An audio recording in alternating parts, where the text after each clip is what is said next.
నేను ప్రయత్నం చేస్తాను నామతో అయినంత మట్టుకు. ఓకేనా? ఏదో మిస్టేక్స్ ఉన్నా, కొన్ని మిస్ అయినా క్షమించాలి. ప్యూర్ హిందీ అర్థం కానీ వాళ్ళ కోసం ప్రాబ్లం లేదు, ఎందుకంటే నేను చెప్పిందే వాళ్ళు వింటున్నట్టు. కానీ హిందీ అర్థమై తెలుగు అర్థం అవుతుంది కదా, వాళ్ళ కోసం చాలా టఫ్ ఉంటుంది, ఎందుకంటే నాలో తప్పులు వెతికే అవకాశాలు చాలా ఎక్కువ ఉంటాయి అన్నట్టు. బట్ నేను కోరుకుంటున్నాను మీ అందరికి మీరు సపోర్ట్ చేస్తారని. దట్ నేను కోరుకుంటున్నాను మీరు తొందరగా చాలా మంది మీరు డ్యూసీడ్లు అవ్వండి, ఈ అవకాశాలను మీకు కూడా ఉంటుందని. Okay, thank you very much. Topic లో వద్దాం మనం. ఈరోజు చాలా మంచి సిడి ప్లే చేయబడ్డది, దాని పేరే ఇన్ భావం కా ఫల్ క్యా హోగా. ఇన్ భావం కా ఫల్ క్యా హోగా, ఇది మీకు అర్థమయ్యే ఉంటుంది. అదే విధంగా ఏంటంటే ఈ టాక్ చేసేటప్పుడు సార్ మంచి స్టార్ట్ లో మాట చెప్పారు, ఇదే ధర్మంతోనో జాతితోనో పర్టికులర్ కమ్యూనిటీతోనో సంబంధించింది కాదు, ఇది ప్రాణి మాత్రం జీవితంగా అంటే జీవిస్తున్నారు ఒక జీవ ప్రాణికి సంబంధించింది కాబట్టి ఎవరు దీన్ని పర్సనల్ తీసుకున్న అవసరం లేదు. దీన్ని ఒక యాక్సెప్ట్ చేసి చూసినప్పుడు చాలా విషయాలు క్లియర్ అవుతాయి. ఇది ఒక హ్యూమన్ బీయింగ్ గా మనం చూడొచ్చు. ఇది వినేటప్పుడు ఏమంటున్నారంటే మన జీవితంలో ఒక థర్మోమీటర్ పెట్టండి, చెక్ చేయండి ఎక్కడున్నాం లైఫ్ లోపల. థర్మోమీటర్ దేనికి యూజ్ చేస్తాము? టెంపరేచర్ యూజ్ చేస్తాం అన్నట్టు. ఇక్కడ మన లైఫ్ లో మనం ఎక్కడి నుంచి ఉన్నాం, యాక్చువల్లీ ఏం చేయాల్సింది, ఏం చేస్తున్నాము. ఈ సిడి విన్న తర్వాత ఇది మీకు అర్థమవుతుంది యాక్చువల్లీ ఏం చేయాల్సింది, మనం ఏం చేస్తున్నామని. ఓకే, అదేవిధంగా చూడండి, ఏదైతే ఇప్పుడు మనం జీవిస్తున్నామో డెఫినెట్ గా ఇంతకు ముందు కూడా డెఫినెట్ గా మనము పూర్వజనంలో ఏదో ఒక లైఫ్ ని లీడ్ చేసి ఉన్నాము. పూర్వజనం అంటాం కదా, ఆ తర్వాత ఏది కూడా పర్మనెంట్ గా డిస్ట్రాయ్ కాదు, అది చేంజ్ అవుతూ ఉంటుంది. దానికి ఒక మంచి ఎగ్జాంపుల్ ఇచ్చారు సార్. ఏంటంటే ఎగ్జాంపుల్ ఒక కట్టె తీసుకోండి, ఆ కట్టె తీసుకున్నప్పుడు అది ఫిజికల్ గా కట్టె కనిపిస్తుంది, బట్ దానికి కాల్చినప్పుడు అదేమవుతుంది, అది కాల్చినప్పుడు బొగ్గుగా తయారవుతుంది. ఆ బొగ్గున కాల్చినప్పుడు అది బూడిద తయారవుతుంది కదా. బట్ ఆ బూడిద గాలి రాగానే అది కలిసిపోతుంది బ్రహ్మాండంలో, అంటే యూనివర్స్ లో కలిసిపోతుంది. అండ్ ఇక్కడ పర్మనెంట్ గా మనకి అది ఫస్ట్ టైం చూసినప్పుడు మనకు కట్టగా ఉంది, లాస్ట్ మనకి కనిపించకుండా పోయింది. అట్లానే మొత్తం లేకుండా పోయిందా?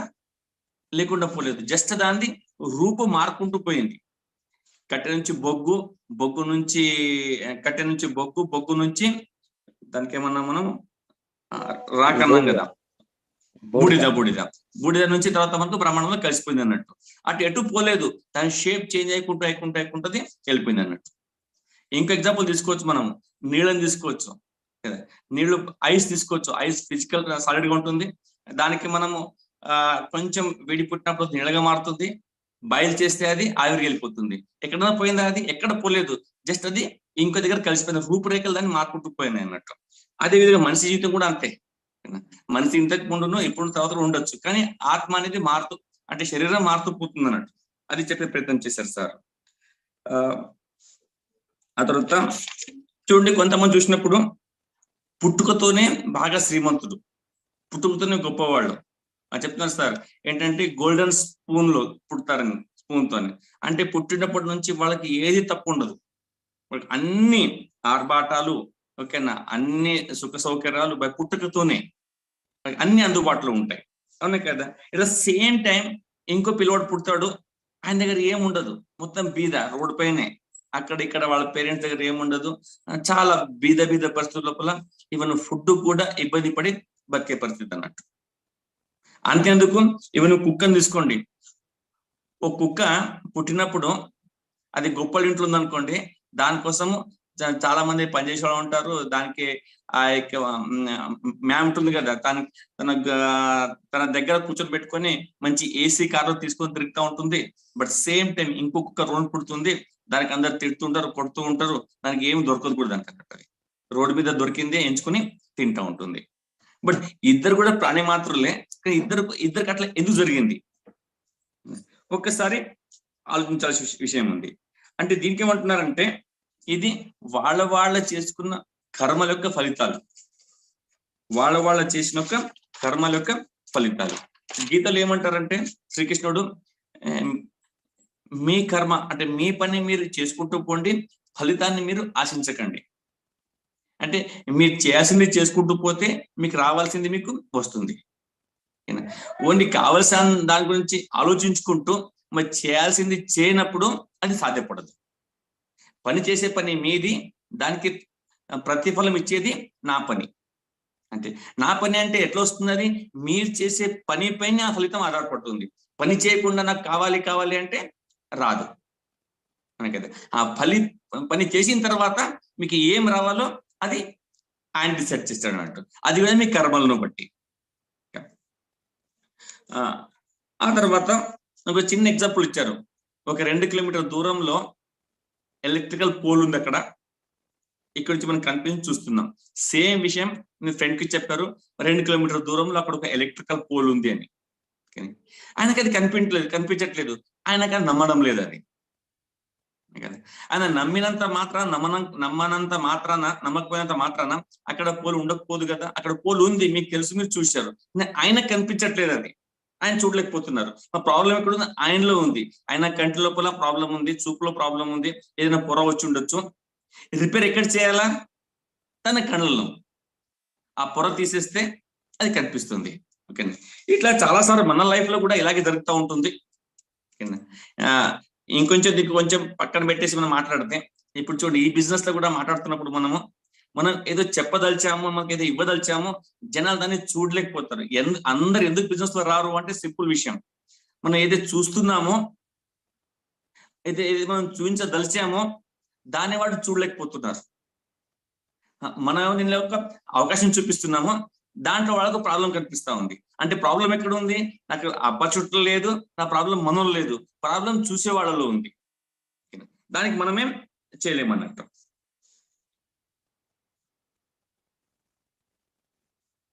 ఇక్కడ ఏంటంటే మెయిన్ ఇక్కడ థాట్ ప్రాసెస్ ఇంపార్టెంట్. ఓకేనా. ఆ థాట్ ప్రాసెస్ సరిగా అయినప్పుడు అంటే భావము అది చాలా ఇంపార్టెంట్. ఓకేనా.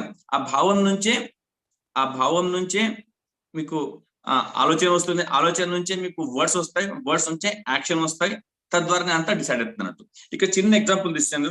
చెప్పారు, ఒక మనిషి ఉన్నాడు, రాయి తీసుకొని కొడదామని గట్టిగా విసిరేశాడు ఎదుటి మనిషి పైన. అది జువ్వున పక్క నుంచి వెళ్ళిపోయి తాకలేదు అది. ఓకేనా. అప్పుడు ఇద్దరి మధ్యన కన్వర్సేషన్ స్టార్ట్ అయింది. ఎందుకు విసిరావు అని. ఓకేనా. సరే, నాకు అంటే అరే విసిరాను, నీకు తగిలిందా? పక్కకి వెళ్ళిపోయింది కదా. నీకు తగిలితే మాట ఇంకా రక్తం వచ్చిందా? నీకు తగిలిందా? దెబ్బ తగిలిందా? ఎందుకు మాట్లాడుతున్నావు? గమని నీటిని వెళ్ళిపోంటున్నాడు అంటూ. అరే నువ్వు విసిరావు కదా. ఆ తగిలిందా తగలేదా తర్వాత విషయం. ఆ తగలడం తగలకపోవడం అనేది ఎదుటి పాడు యొక్క పాప పుణ్యాలపైన ఆధారపడి ఉంటుంది. కానీ నువ్వు రాయి విసిరి ఇది ఆలోచన ఉంటున్నావు. అన్ని ఆలోచన ఏంటి? దాని వెనకాల ఆలోచన ఏముంటే, ఎదుటి మనిషికి నేను రాయి విసురుతున్నాను, తగలాలి, ఆయనకు దెబ్బలు తగలాలి, ఓకేనా అని ఇబ్బంది పడే ఉద్దేశంతో నేను విసిరాను. కానీ తాకపోవడం ఆయన ఒక పుణ్య పాపం పైన ఆధారపడుతుంది అన్నట్టు. ఆయనకు తాకలేదు అంటే ఆయనకి ఎక్కడో పుణ్యం, ఆయన పుణ్యం ఉండే కాబట్టి అది పక్క నుంచి వెళ్ళిపోయింది. అది ఎదుటి వాళ్ళు చేసే పుణ్యం, ఇంతకుముందు చేసిన పుణ్యం పైన ఆధారపడింది. అవునా కదా. కానీ ఇక్కడ రాయి విసిరిన వ్యక్తి ఆయన పూర్తి ప్రయత్నం చేశాడు కొట్టడానికి. కాబట్టి ఆయనకు తగిలినా తగలకపోయినా, ఆయన రక్తం వచ్చినా రాకపోయినా, ఈయన ఆ యాక్షన్ పూర్తి చేశారు అంటే రాయి విసరడం అనేది అంటే పూర్తి యాక్షన్ చేశారు అంటే ఆయన పూర్తి ప్రయత్నం చేశారు కొట్టడానికి. కాబట్టి దాని ఫలితం ఏముంటుంది? డెఫినెట్ గా ఆయన తగిలిన ఈయన పాపం తగులుతుంది. చాలా మంది ఏమనుకుంటారు, రాయి కొట్టి తగిలి ఆయనకు దెబ్బలు తగిలినప్పుడు మాత్రమే పాపం పక్కన వెళ్ళిపోయి తగలేరు కదా. అంటే నీ పని నువ్వు పూర్తి చేసావు అంటే నీ కర్మ పూర్తి అయిపోయింది, నాకు రావాల్సిన ఫలితం దానికి వస్తుంది అన్నట్టు. అంటే ఫలితం నెగిటివ్ ఫలితం ఉంటుంది, పాపమే వస్తుంది అన్నట్టు, పుణ్యం అనేది రాదన్నట్టు అది. ఓకే. ఆ తర్వాత ఇక మనం ఆలోచన ధోరణి లోపల ఎదుటి వాళ్ళకి హెల్ప్ చేయాలా, ఎదుటి వాళ్ళకి పైకి తీసుకెళ్లాలా, ఓకేనా, ఇబ్బందుల్లో ఆదుకోవాలా, అన్ని విధాలుగా సహాయం చేయాలా, అన్ని విధాలుగా ఉపయోగపడాలా అంటే ఎదుటి వాళ్ళ మంచి కోసం ఆలోచించే ప్రతి ఆలోచన కూడా మీకు పుణ్యం కలిగిస్తుంది. ప్రతి ఆలోచన, ప్రతి యాక్షన్ కూడా. దానికి విపరీతంగా ఎదుటి వాళ్ళని ఎలా మోసపరచాలా, లాలూచిపడి ఎదుటి వాళ్ళ జేబు నుంచి డబ్బులు ఎలా తీసుకోవాలా, ఎలా మోసపరచాలా, ఎలా ఇబ్బంది పెట్టాలా, నా స్వార్థం కోసం ఇంకొకరికి ఇబ్బంది పెడుతున్నప్పుడు అది పాపమే కలుగుతుంది అన్నట్టు.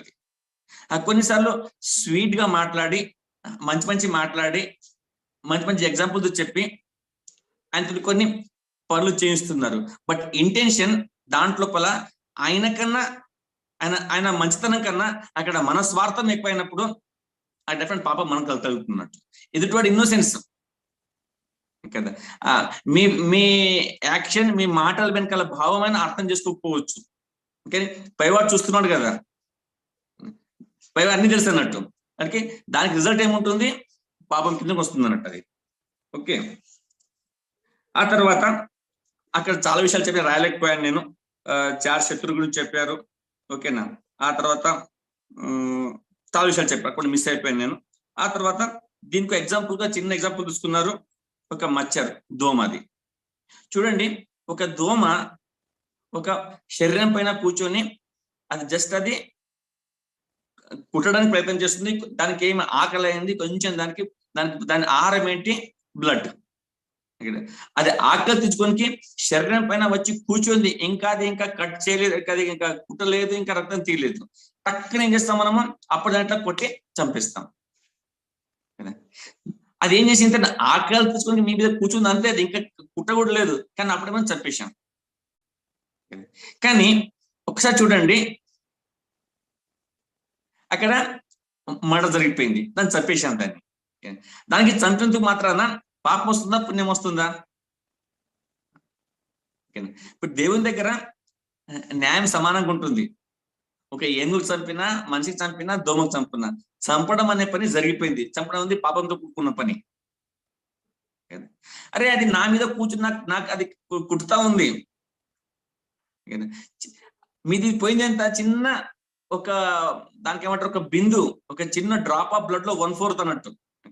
అంత బ్లడ్ కోసమే ఇంకో వ్యక్తిని ప్రాణం తీసాం అక్కడ మనం. దాని జరిగేది పాపమే.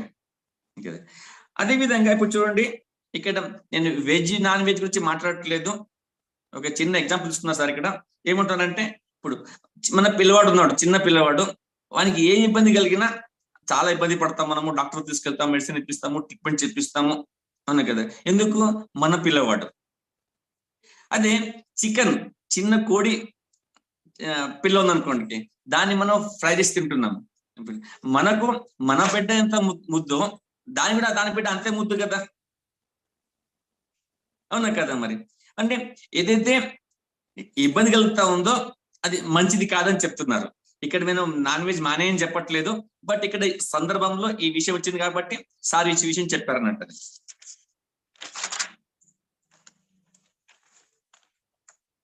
అదే విధంగా ఇప్పుడు చూడండి, స్టేజ్ పైన మీటింగ్ జరుగుతా ఉంది. ఒక స్టేజ్ పైన ఒక పర్సన్ మళ్ళీ వస్తున్నాడు, మాట్లాడుతున్నాడు, ఓకేనా. కొందరు మంచిగా మాట్లాడు, కొందరు మంచిగా మాట్లాడలేకపోవచ్చు. స్టేజ్ పైన రిపీటెడ్ వస్తున్నారు, ఓకేనా. అక్కడ అయితే మీటింగ్ లో కూర్చున్నారు, అక్కడ ఇద్దరు వ్యక్తులు భావనలు 2 రకాలుగా ఉంటాయి. ఒక వ్యక్తి ఏమంటున్నాడంటే, ఏంటి వీనికి ఏం రాదు, సరిగ్గా చెప్పడు, నా ఎగ్జాంపుల్ సరిగ్గా లేవు, ఎక్సైట్మెంట్ లేదు, మీరు మళ్ళీ వస్తున్నాడు, ఏం మాట్లాడు, ఎట్లా అవకాశం ఇచ్చింది మీకు, మీరు ఏముందని స్టేజ్ మీద మళ్ళీ పిలుస్తున్నారు, ఓకేనా. దీని ప్లేస్ లో ఇంకోటి వస్తే బాగుండేది, లేదా ఎప్పుడు వీళ్ళే వస్తున్నా, నా ప్లాన్ రావట్లేదు, నేను రావట్లేదు, నాకు పిలవట్లేదు అని ఒక ఫీలింగ్ కలగచ్చు.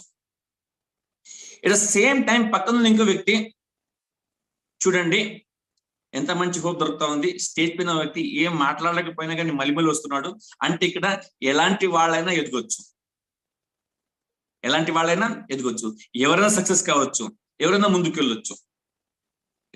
స్టేజ్ సేమ్ ఉంది, సిచ్యువేషన్ సేమ్ ఉంది, బట్ ఇద్దరు ఆలోచన ధోరణి వేరేగా ఉంది.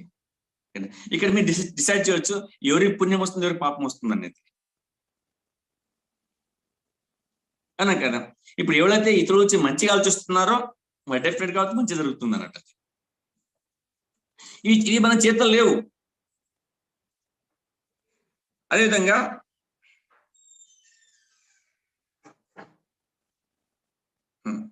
ఇప్పుడు చూడండి, ఇక 2 విషయాలు ఉన్నాయి. ఏంటంటే పుణ్యం చేయడము, ఓకేనా? ముందు పాపం చేయడము, దాని యొక్క ఫలితాన్ని అనుభవించడము. పాపం చేయడము, దాని యొక్క ఫలితాన్ని అనుభవించడము. లేదా పాపం చేయడము, దాన్ని అక్కడే ఆపేయడము, ఈ 2 యాక్టివిటీస్. లేదు పుణ్యం చేయడము, దానికి ఫలితాన్ని అనుభవించడము, 2 సిచ్యువేషన్. పుణ్యం చేయడం, దాన్ని ఆపేయడము. దానికి పర్యవసానాలు, రిజల్ట్స్ ఎలా ఉంటాయో చూద్దాం ఒకసారి. దానికి అంటే ఒకసారి ఒక పర్సన్ ఇప్పుడు ఇంతకు ముందు పుణ్యం చేశాడు, దాని ఫలితం అనుభవిస్తున్నాడు. దానికి చిన్న ఎగ్జాంపుల్, మంచి ఎగ్జాంపుల్ ఇస్తున్నారు సార్. ఏంటంటే ఒక పర్సన్ ఉన్నాడు, ఆయనకి అన్ని బాగా జరుగుతున్నాయి, ఆయనకి పట్టిందల్లా బంగారం అంటాం కదా. కానీ క్యారెక్టర్ అయింది ఎక్కడ మంచిగా లేదు, చెయ్యని చెడ్డ పని అంటూ లేదు, బట్ ఆయన చేసిన ప్రతి పని సక్సెస్ అవుతా ఉంది. పట్టిందల్లా బంగారం అంటున్నాం కదా. ఇట్లా ఎందుకు జరుగుతుంది? చాలా అనుకుంటున్నాం, అరే వీడు ఇంత పాపాత్ముడు, చూడండి దేవుని దగ్గర న్యాయం లేదు, ఇన్ని పాపాలు పనిచేసినా, ఇంత క్యారెక్టర్ లేకున్నా కానీ వానికి అన్ని సక్సెస్ వస్తున్నాయి. చాలా మంది చూస్తుంటాం కదా, చుట్టుపక్కల చాలా చూస్తుంటాం. అది ఎందుకు జరుగుతా ఉంది అంటే, ఇంతకు ముందు జన్మలో కావచ్చు, ఇంతకు ముందు చేసిన మంచి పనులకు రిజల్ట్ ఈ రోజు కనిపిస్తా ఉంది. అది ఇప్పుడు వస్తున్న రిజల్ట్స్, ఇప్పుడు చేసిన పనిలో వచ్చిన రిజల్ట్స్ కాదు, ఇంతకు ముందు చేసిన పని వస్తున్న రిజల్ట్స్ అవి. అదేవిధంగా ఇంకొంతమంది బాగా నేమగా నిష్టగా ఉంటారు, ఎక్కడ కూడా అబద్ధం మాట్లాడరు, ఏది చెడ్డ పనులు చేయరు, అన్ని చాలా మంచి క్యారెక్టర్, ఎలా ఉండాలో దాంట్లో అన్ని సద్గుణాలు ఉన్నాయి. కానీ పని చేస్తున్నప్పుడు అక్కడ రిజల్ట్స్ రావట్లేదు. అక్కడ ఏ చేసినా ఫెయిల్యూరే, ఎక్కడ కాలేసినా అది రివర్స్ అవుతా ఉంది, ఏ పని మొదలు పెట్టినా సక్సెస్ అవ్వట్లేదు. మరి ఎందుకు అవ్వట్లేదు? ఈయన పూజలు చేస్తున్నాడు, పురస్కారాలు చేస్తున్నాడు, అన్ని మంచి ఆలోచిస్తున్నాయి, నలుగురికి హెల్ప్ చేసే ప్రయత్నం చేస్తున్నాడు, రిజల్ట్స్ రావట్లేదు. ఎందుకు అంటే ఇంతకు ముందు చేసిన ఒక పాపము దానికి ఫలితం అనుభవిస్తున్నారు అన్నట్టు. ఓకేనా? ఇప్పుడు ఇంతకు ముందు పుణ్యం చేసి ఇప్పుడు సరిగ్గా చేయలేకపోయినా రిజల్ట్స్ మంచిగా వస్తున్నాయి, ఇంతకు ముందు పాపం చేసి ఇప్పుడు మంచిగా చేసినా రిజల్ట్స్ మంచిగా వస్తలేవు. బట్ ఏంటంటే ఏదైతే ఫ్యూచర్ ఉందో అది ఈ రోజు చేస్తున్న పనుల పైన అది ఆధారపడుతుంది. ఇప్పుడు ఇంత పుణ్యం పాపం చేస్తుంటే పుణ్యం ఇప్పుడు అన్ని మంచి రిజల్ట్స్ వస్తున్నాయి, బట్ ఇప్పుడు అగైన్ అయినా ఇదే పాపాలు చేస్తున్నాడు, రాబోయే ఫ్యూచర్ చాలా గందరగోళంగా ఉంటుంది, చాలా డేంజర్ లో ఉంటుంది, రాబోయే రోజు చాలా ఇబ్బంది పడాల్సి వస్తుంది అన్నట్టు. ద సేమ్ టైం ఆ మంచి నిష్ఠాగా ఉన్న వ్యక్తి రిజల్ట్స్ రావట్లేదు, బట్ ఈ రోజు చేస్తున్న పనుల వల్ల రేపటి ఫ్యూచర్ చాలా బ్రహ్మాండంగా ఉండబోతుంది. దానికి రేపటి రోజు ఆయన అన్ని ఉంటాయి అన్న పట్టుదల బంగారం రేపటి రోజు వస్తుంది అన్నట్టు. ఇక్కడ చిన్న విషయం యాడ్ చేశాను నేను, అంటే ఈజీ టు అండర్స్టాండ్. ఇప్పుడు గిర్నికి వెళ్తాం మనం, గిర్నికి వెళ్ళినప్పుడు పిండి పడుతుంటాం. చూడండి కింద అంతా జొన్నలు వేశారు, ఆ తర్వాత ఒక 5 kgs జొన్నలు వేశారు, ఆ తర్వాత దానిపైన ఒక 5 kg మీరు గోధుమలు వేశారు. ఆ పిండి వస్తున్నప్పుడు పైన ఏం కనిపి పైన మొత్తం మీకు గోధుమలు కనిపిస్తున్నాయి, మీకు కింద పిండి ఏమొస్తుందంట జొన్న పిండి వస్తా ఉంది. పైన కనిపించేదేమో గోధుమలు, కింద వస్తుంది జొన్న పిండి. ఎందుకు అట్లా వస్తుంది అంటే ఆల్రెడీ ముందు జొన్నలు వేసాం కాబట్టి జొన్న పిండి వస్తా ఉంది, పైన గోధుమలు కాబట్టి గోధుమ రావట్లేదు. ఎప్పుడైతే ఆ జొన్నలు అయిపోతాయో అప్పుడు గోధుమ పిండి స్టార్ట్ అవుతుంది. అదే విధంగా మన లైఫ్ లో కూడా మనం చేసే కర్మలను బట్టి రిజల్ట్ ఉంటుంది అన్నట్టు. నాకు తెలిసి ఇంతకన్నా మంచి ఎగ్జాంపుల్ అవసరం ఉండకపోవచ్చు. ఇది ఒక సైకిల్, ఇది మాత్రం ఉంటుంది. ఇప్పుడు గోధుమ పైన మళ్ళీ జొన్నలు వేస్తే మళ్ళీ గోధుమ అలా జొన్న పిండి వస్తుంటుంది అన్నట్టు, అది తిరుగుతూ ఉంటుంది. మన లైఫ్ లో కూడా అలాగే జరుగుతూ ఉంటుంది అన్నట్టు. దీనికి ఇప్పుడు ఇంకో ఎగ్జాంపుల్ చెప్పారు. ఇప్పుడు రిజల్ట్స్ ఎలా మార్చాలి? ఇప్పుడు చూడండి, ఒక నీళ్ల బిందె ఉంది, దాని లోపల కొంచెం బ్లాక్ వేసాం మనం, బ్లాక్ ఇంకేదో పడింది, సంథింగ్ పడింది, అది మొత్తం బ్లాక్ గా మారిపోయింది. అది ఇప్పుడు దానికి మళ్ళీ వైట్ గా మార్చాలి, బ్లాక్ పెయింట్ తీసుకుందాం మనం. ఒక బ్లాక్ పెయింట్ ఉంది, వైట్ పెయింట్ ఉంది, అందులో కొంచెం బ్లాక్ పెయింట్ పడింది, పడినప్పుడు అయిపోయింది, మొత్తం బ్లాక్ గా మారిపోయింది, అది బ్లాకిష్ అయిపోయింది. ఆ బ్లాక్ డాట్ మొత్తం కలిసిపోతుంది, బయట తీయలేము దానికి. నేను వైట్ గా మార్చాలంటే ఏం చేయాలా? దాంట్లో మళ్ళీ వైట్ పెయింట్ కలుపుకుంటూ పోవాలా. ఓకేనా. అదేదో ఒక గ్లాసు హాఫ్ గ్లాసు కలిపితే కాదు, కొన్ని 4, 5, 10 లీటరు 2, 3, 4 ఇంతలు వైట్ పెయింట్ కలిపినప్పుడు అప్పుడు మొత్తం అది వైట్ గా అయిపోతుంది. అవునా కదా? అంటే అది బ్లాక్ నుంచి వెళ్ళిపోయిందా? దాంట్లో ఉండిపోయింది, కానీ డామినేట్ చేసింది వైట్ పెయింట్. ఇంతకుముందు తెలిసో తెలియదు తప్పులు చేసి ఉంటాం, దానికి డామినేట్ చేయాలా, ఓవర్కమ్ చేయాలా అంటే ఈరోజు చేస్తున్న పనులు, ఈరోజు చేస్తున్న ఆలోచనలు, ఈరోజు పుణ్యమే రేపటి రోజు మొత్తం మీకు ఓవర్కమ్ చేసి మంచి ఫలితాలను తీసుకొస్తుందన్నట. చూడండి, ఇవన్నీ కూడా మన భావాలపైన ఆధారపడతాయి. యద్భావన తత్ప్రాప్తి అంటుంటారు, అవునా కదా? చూడండి, ఒక చిన్న ఎగ్జాంపుల్ చెప్పారు. ఇద్దరు కిరాణా షాప్ పెట్టారు అనుకోండి, ఇద్దరు అన్నదమ్ములు కిరాణా షాప్ ఉంది, రెండు పక్క పక్కనే ఉన్నాయి. కానీ ఒకరి భావన ఏముంది, అక్కడ డబ్బు సంపాదించాలి కాబట్టి మా అన్న దగ్గర గిరాక్ పోకపోతే బాగుండేది, ఆ గిరాక్ నా దగ్గర వస్తే బాగుండేది, నా దగ్గర కొంటే బాగుండేది. ఇద్దరు ఒకటే పని చేస్తున్నారు, ఇద్దరు అన్నదమ్ములు చూస్తే పక్క పక్కనే ఉన్నారు. అక్కడైతే స్వార్థం పనిచేస్తా ఉంది, నేను నేను అని. ఓకేనా? బట్ ఈయన ఆలోచించిన మాత్రాన అక్కడేం చేంజ్ కాదు, వాడు ఎక్కడ అక్కడే పోతాడు వాడు. కానీ ఆలోచించి పాపాన్ని ఎవరు కట్టుకుంటున్నాము? మనం కట్టుకుంటున్నాం నాకు. ఓకేనా? అదేవిధంగా ఈ బిజినెస్ లో కూడా చూడండి, చాలా మటుకు చూస్తూ ఉంటాం మనము. ఓకేనా? ఓకే, తెలిసిన వ్యక్తి ఉంటారు, ఇంకొందరు స్పాన్సర్ అవుతారు, అంటే నా దగ్గర అయితే బాగుండే, నాకేం వస్తే బాగుండే, అక్కడ ఇన్ఫ్లుయెన్స్ చేసే ప్రయత్నం చేస్తుంటున్నాను, కొందరు చేస్తుంటారు అన్నట్టు. It is not right. But ఎక్కడ పోవాలో అది ఎక్కడో ఖాళీ అయిపోయింది, అది మనం అప్రోచ్ కావాలి, సంథింగ్ జరిగింది, సరిపోయింది అన్నట్టు. ఆయన అదృష్టం అది. బట్ దానికి చేంజ్ చేసి ప్రయత్నం చేసి చెడు భావన చేసి పాపాన్ని మనం కట్టుకోవద్దు. అదేవిధంగా ఈ బిజినెస్ లో చూస్తున్నప్పుడు మనము ఎప్పుడైతే ఎదుటి వాళ్ళ కోసం హెల్ప్ చేయడానికి బిజినెస్ చేస్తున్నప్పుడు నాకు పుణ్యం వస్తుంది. బట్ వీనికి ఏదో మనము ఇక్కడ నుంచి పీ వస్తుంది, స్పాన్సర్ 50 పీ వస్తుందా, 100 పీ వస్తుందా, ఒక పేషెంట్ కనిపించాడు, ఆయనకి అక్కడ ఓన్లీ 2-3 ప్రోడక్ట్ అవసరం ఉన్నాయి, 10 ప్రోడక్ట్ వస్తున్నాం, ఆయనకు అవసరం ఉంది, ఎలాగ అక్కడ 200 పీ వస్తే చాలు అని. ఆ పీవీ ఆలోచించి బిజినెస్ పనిచేస్తున్నప్పుడు దాని వెనకాల భావన ఏంటనేది ఇంపార్టెంట్ అండి. ఆ భావం చాలా ఇంపార్టెంట్. ఆ భావమే సరిగ్గా లేనప్పుడు దాని పర్యవసానం కూడా అలాగే ఉంటానట్టు.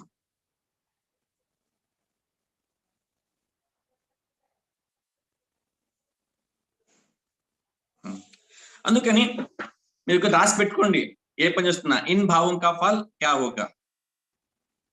అది సరే ఏమంటున్నారు, ఇంట్లో ప్రతి దగ్గర రాసి పెట్టండి, మీ బెడ్రూమ్ లో, మీ దానికి ఏమంటారు, మీ WC లో ప్రతి దగ్గర ఇది రాసి పెట్టండి. ఓకేనా? అది మీకు కనిపిస్తూ ఉండాలా, అంటే ఈ భావాన్ని మీరు కంట్రోల్ చేసుకునే అవకాశం ఉంటుంది, అంటే థాట్ ప్రాసెస్ ని. సార్ చెప్తారు, WCకి అని ఏమంటారు అంటే శాంతినికేతన్ అంటారు. అది ఒక చాలా పీస్ఫుల్ ఏరియా, ప్రపంచంలో మంచి మంచి ఆలోచనలన్నీ అక్కడ నుంచి వస్తాయన్నట్టు, అక్కడికి వచ్చినప్పుడే. బట్ అక్కడ WC ముందు రాసి పెడితే మీకు చెడు ఆలోచన వస్తే కూడా అక్కడే కంట్రోల్ చేయొచ్చు. ఈ యొక్క ఆలోచన యొక్క పర్యవసానం ఏముంటుంది, ఇది మంచిదా కాదా, ఒక చెడ్డకుంటే అక్కడే ఆపేయచ్చు. దానికి ఇంకా ఎగ్జాంపుల్ చెప్పారు, భార్యాభర్తల మధ్యన గొడవ జరిగింది అనుకోండి. ఇప్పుడు సంధ్య మేడం సార్ చెప్పారు, ఒక చిన్న విషయం ఇద్దరి మధ్య గొడవ జరిగింది, దేనికోసం జరిగింది, ఎట్లా జరిగింది పక్కన పెడితే దానిపైన ఒకళ్ళ మీద ఒకళ్ళు ఆరుచుకోవడము, తిట్టుకోవడం చేస్తున్నారు అనుకోండి. ఇంత ఎవరిని వాళ్ళు మార్చలేము. దాని యొక్క భావన ఏంటి, అది అర్థం చేసుకోవడం చాలా ఇంపార్టెంట్. అది అర్థం చేసుకుంటే ఆ గొడవ రానే రాదు, అక్కడే క్లోజ్ అయిపోతుంది అన్నట్టు. ఎస్వి భారతి ఒక ఫాదర్ ఒక బుక్ రాశారు, దాని పేరే ఇన్ భావం కా ఫల్ క్యా హోగా. చాలా మంచి బుక్, పెద్ద బుక్. ఓకేనా? కానీ చాలా లాంగ్వేజ్ టఫ్ ఉండి, కఠినంగా ఉండే. సార్ చెప్పాను చదివిన తర్వాత ఇది చాలా టఫ్ గా ఉంది, దీనికి సరళ భాషలో రాయంటే తర్వాత ఇంకో బుక్ రాశారు. ఓకేనా? ఏతోమై సోచాయి నహి. ఓకేనా? తెలుగులో చెప్పాలంటే ఇదైతే నేను అనుకోలేదు, ఇదైతే నేను అనుకోలేదు. చూడండి, చాలా సార్లు ఈ విషయం జరుగుతుంటుంది. మనం పని చేస్తుంటాం, దాని రిజల్ట్ మంచి కానీ చెడ్డ కానీ ఇట్లా జరిగిందా, ఇట్లా అనుకోలేదు, నేను అసలు అనుకోనే లేదు. కానీ అవ్వాల్సిన జరిగిపోయింది, జరగాల్సింది జరిగిపోయింది. అది అవ్వకన్నా ముందు జరగాల్సినప్పుడే ఆలోచించాలన్నట్టు అది. ఆ తర్వాత చూడండి, మన దగ్గర గవర్నమెంట్ ఉంది, పోలీస్ డిపార్ట్మెంట్ ఉంది. అది దేనికోసం? అది జనాల్ని కంట్రోల్ చేయడానికి, తప్పులు చేయడం చూసుకోవడానికి. ఒక దొంగతనం జరిగింది, లేకుంటే అక్కడేమో కొట్టుకున్నారు, కాంట్రోల్ ఇచ్చినప్పుడు దానిపైన పోలీస్ యాక్షన్ తీసుకుంటుంది.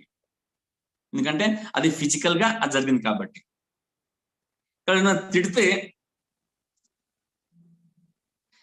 తిడితే దాన్ని కంట్రోల్ చేసే అవకాశం ఉందా?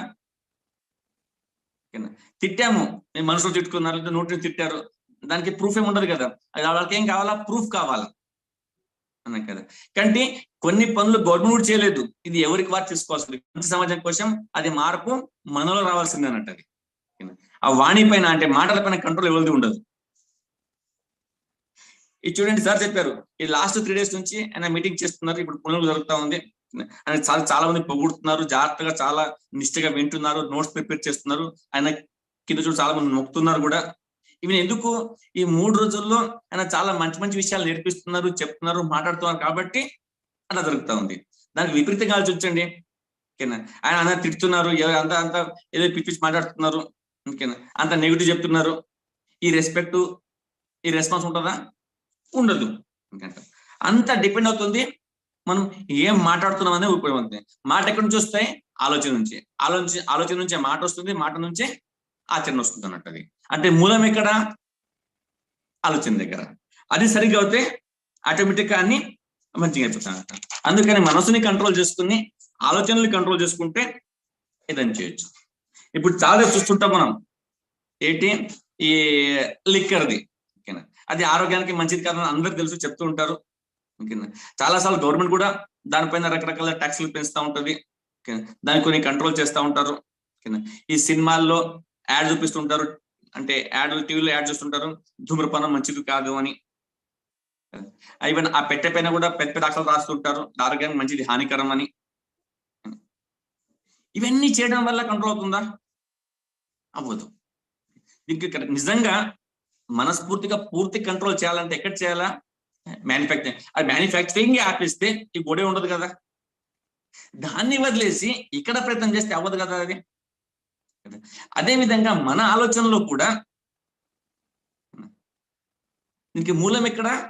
మనసు, అక్కడ వచ్చే ఆలోచన. ఆ రెండింటిని కంట్రోల్ అక్కడే మనం కంట్రోల్ చేస్తే ముందు అసలు ప్రాబ్లమే ఉండదు అన్నట్టు. అదేవిధంగా అక్కడ ఒక మంచి సెంటెన్స్ చెప్పేసి దానికి ఎక్స్ప్లెయిన్ చేశారు. ఆ ఎక్స్ప్లెయిన్ చెప్తాను నేను. ఇప్పుడు ఎవరన్నారట, భగవంతుడా నువ్వే న్యాయం చేస్తావు జనాలకి, భగవంతుడు నువ్వే న్యాయం చేస్తావు జనాలకి, ఓకేనా, వాడు ఎన్ని తప్పులు చేసినా, వాడు ఎన్ని కుకర్మలు చేసినా, జస్ట్ నీకు ప్రే చేసి ప్రార్థన చేసి నువ్వు క్షమించు అనగానే క్షమిస్తావు. అసలు ఇది న్యాయమేనా? అసలు ఇది న్యాయమేనా? ఈవెన్ కోర్టుకి వెళ్తే జడ్జి కూడా న్యాయం చేసేటప్పుడు ఎన్నో ఎవిడెన్స్, ఆధారాలు చూసి న్యాయం చేస్తారు. నువ్వేంటి జస్ట్ ఒక ప్రే చేసి నాకు క్షమించేస్తావు అను. కానీ అలా జరగదు అది. ఇంతకుముందు గీతలు చెప్పినట్టు చేసే కర్మలకు పట్టే ఫలితం ఉంటుంది. ఇక్కడ గాడ్ కూడా హెల్ప్లెస్. ఓకేనా, అన్ని చెడ్డ పని చేసి క్షమించలేడు. ఓకేనా, ఆ కర్మకు రావాల్సిన ఫలితమే వస్తుంది. ఓకేనా, ఎన్ని పూజ పునస్కారాలు చేసినా ఆలోచనలు, ఆచరణ మంచిగా లేకపోతే ఫలితం రాదు. ఆచరణ మంచిగా ఉండి ఆలోచన మంచిగా ఉంటే డెఫినెట్ గా మీకు రావాల్సింది తప్పకుండా వస్తున్నట్టు. మార్పు ఎక్కడ రావాలా? ఆలోచనలో, ఆచరణలో మార్పు రావాలన్నట్టు. చాలా మంది తిట్టుంటారు, మీరు నాశనం అయిపోయి సత్యనాశ అయిపోయి అంటుంటారు అన్నట్టు. ఏదైనా ఇబ్బంది కలిగినప్పుడు తిట్టడం చాలా ఈజీ. ఇంకా విచిత్రం ఏంటంటే కొన్నిసార్లు మనం తిట్టుంటాము, ఎవరో తిడుతున్నాము, ఆయనకు అసలు వినిపించలేదు, వినలే కూడా ఆయన. మన దగ్గర మనం తిట్టేస్తున్నాం, మనం దాని గురించి ఎదుటి పని అసలు ఏం ఎఫెక్ట్ లేదు, జీరో ఎఫెక్ట్. ఆయన వినట్లేదు, దాన్ని పట్టించుకోవట్లేదు ఆయన. ఇక్కడ ఆ చెడు వర్డ్స్ వాడి వాడి వాడి వాడి ఇక్కడ ఫస్ట్ ఎవరు వింటున్నాం? మనమే వింటున్నాం, మన నోరుతో అంటున్నాం, మన చెవులు వింటున్నాయి, మన మనసు నుంచి జరుగుతూ ఉంది. అది దాని యొక్క పాపకర్మ మనకే వస్తుంది అనుకుంట. బట్ ఓన్లీ తిట్టినంత మాత్రాన ఇట్లా అయిపోతుంది అనుకుంటే ఈరోజు గవర్నమెంట్ కు మిలిటరీ అవసరం లేకుండే, పాకిస్తాన్ బార్డర్ మీద ఒక 20 నిలబెట్టి అందరూ తిట్టేస్తే అయిపోతుండే. మరి అనడం వల్ల ఏం కాదు కదా, ఏం జరగాలి అది జరుగుతుంది అన్నట్టు. ఓకే, ఆ చెడు మాటలు అని ఆ పాపాన్ని కట్టుకునే అవసరం లేదన్నట్టు.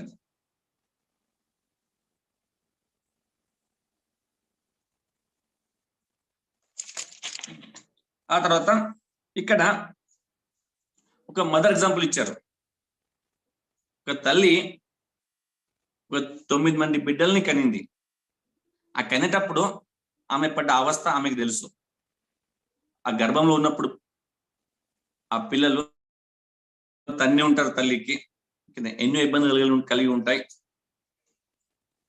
కానీ ఆ పిల్లలు పెద్దగైన తర్వాత ఆ ఒక్క తల్లికి పెంచడానికి, పోషించడానికి ఇబ్బంది పడతా ఉంటారు, నానా అవస్థలు పడతా ఉంటారు.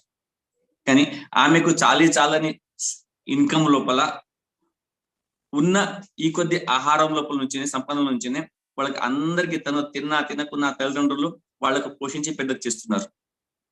కానీ ఎప్పుడైతే వాళ్ళకు ఈ పిల్లలు అవసరం ఉందో అప్పుడు పట్టించుకుంటున్నారా? వీళ్ళు పట్టించుకోవట్లా.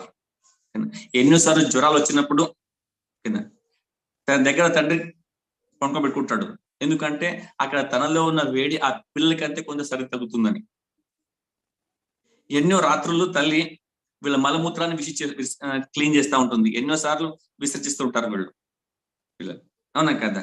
దేనికైతే మనం పట్టుకోవడానికి ఇష్టపడమో అదే చేతులతో క్లీన్ చేసి అది చేతులతోనే అన్నం తింటుంది.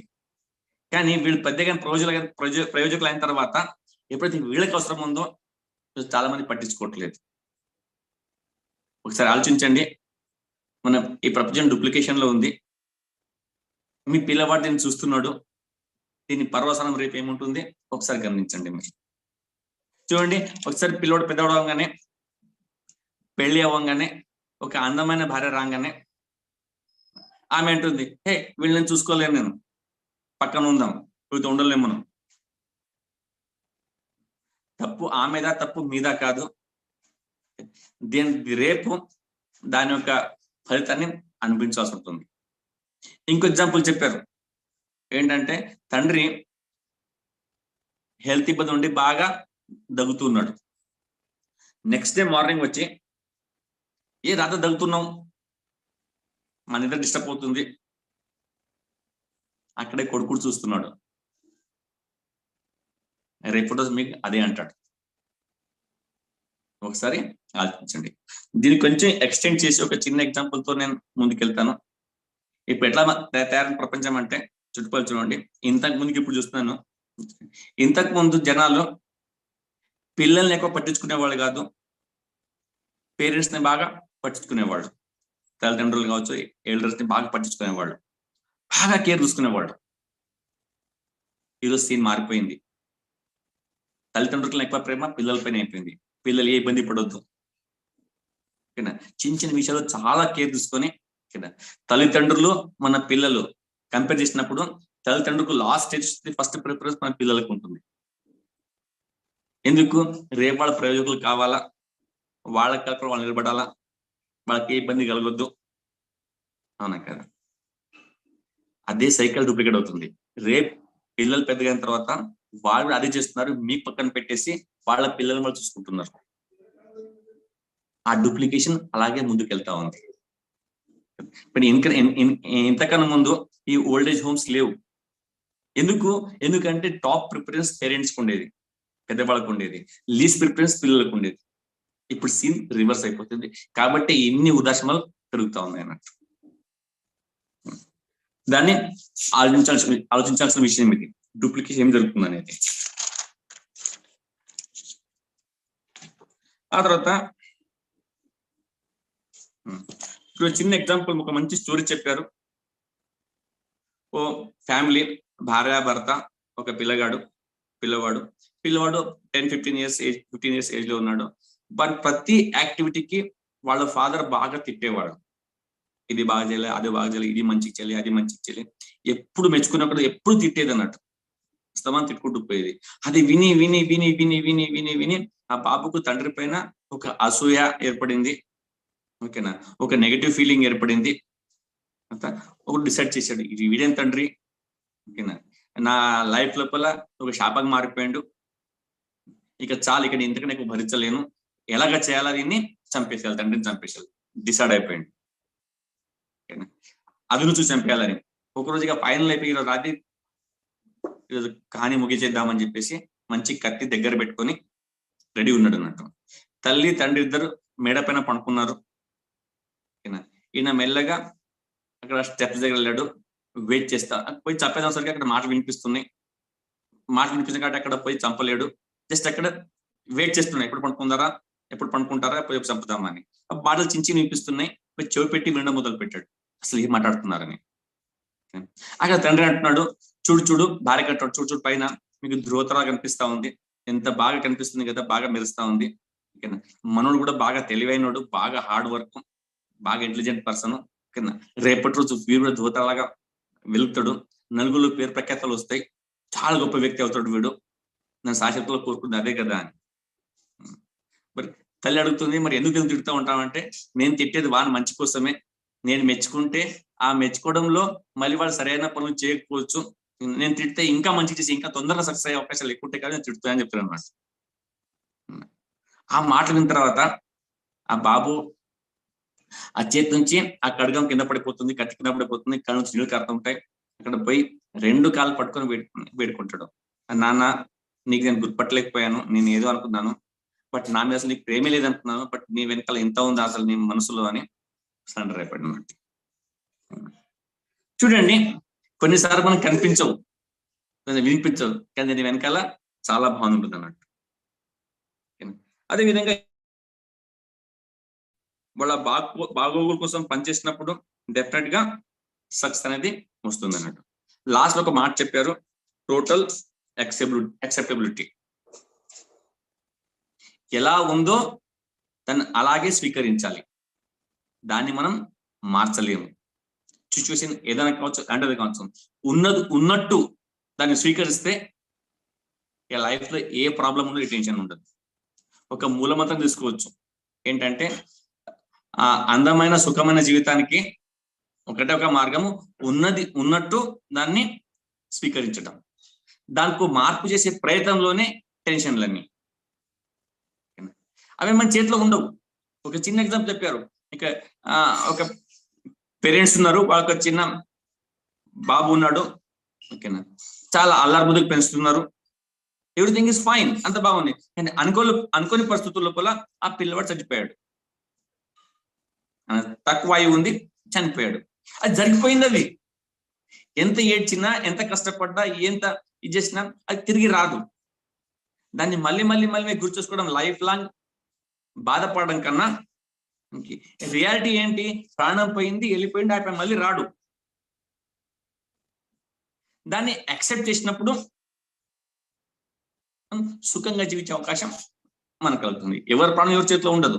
ఇది ఓన్లీ నేను మాట్లాడుతుంది ఆ పిల్లవాడిని డెత్ గురించే కాదు, జీవితంలో ప్రతి విషయం లోపల, మన రోజువారీ జీవితంలో ఎన్నోసార్లు కొన్ని, ఇప్పుడు మన బిజినెస్ లో కావచ్చు, ఆఫీస్ లో కావచ్చు, చుట్టుపక్కల నుంచి కావచ్చు, దానికంటే నైబర్స్ నుంచి కావచ్చు, కొన్ని విషయాలు మనకు నచ్చవు, జరుగుతూ ఉంటాయి, దాన్ని మనం మార్చలేము. అది ఉన్నట్టు స్వీకరిస్తే అసలు టెన్షన్ ఉండదు అన్నట్టు. ఓకేనా, టెన్షన్ ఫ్రీగా ఉండాలంటే ఉన్నట్టు స్వీకరించాలి. ఓకే, ఏం జరగాలో అదే జరుగుతుంది. ఆ తర్వాత ఇంకో మంచి ఎగ్జాంపుల్ చెప్పారు ఇక్కడ, ఏంటంటే ఒక వర్తకుడు, గోల్డ్ అంటే జ్యువెలరీ వర్తకుడు, నగల వ్యాపారి, మంచి మంచి డైమండ్స్ తీసుకొని ఆయన ట్రైన్ లో ప్రయాణం చేస్తున్నాడు. ఓ గజ దొంగ ఉండే, అంటే పాకెట్ పిక్ చేసేవాడు దొంగ, మంచి ఎక్స్పర్ట్ ప్రొఫెషనల్ దొంగ అని చెప్పొచ్చు. కానీ ఆయన చూశాడు, ఈయన దగ్గర చాలా విలువైన ఆణిముత్యాలు తీసుకుని వెళ్తున్నాడు, డైమండ్స్ వెళ్తున్నాడు, అది ఎట్లా చేయాలి, కొట్టేయాలని. ఆయనతో పాటే పక్కన కూర్చున్నాడు. ఓకేనా, డే అంతా బాగా దోస్తాలు చేసిండు, మంచి మంచి మాట్లాడుతున్నాడు, చేస్తున్నాడు.